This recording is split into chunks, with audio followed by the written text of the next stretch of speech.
နေညိုညိုလမ်းနဲ့ဆွေးများမလို့ကျုပ်တို့ရဲ့ရွာလေးကတချင်တွေဆိုချိန်တန်ပြီဆို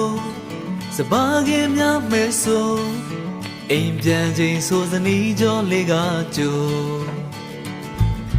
နေညိုညို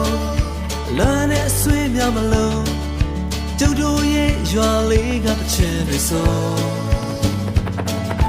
ချိန်တန်ပြီဆိုစပါးကင်များမဲဆိုအိမ်ပြန်ချိန်ဆိုစနီးကြောလေးကကြိုကျုပ်တို့ရဲ့ရွာလေးငြိမ်းချမ်းတဲ့ရွာလေးလာပါလာပါအားလုံးတို့ဖိတ်ခေါ်နေ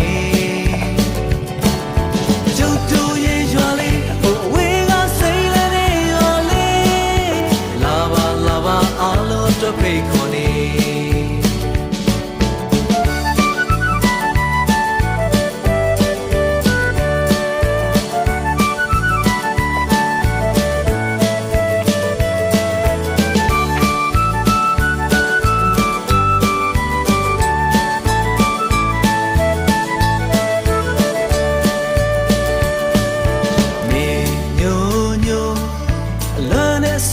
မလို့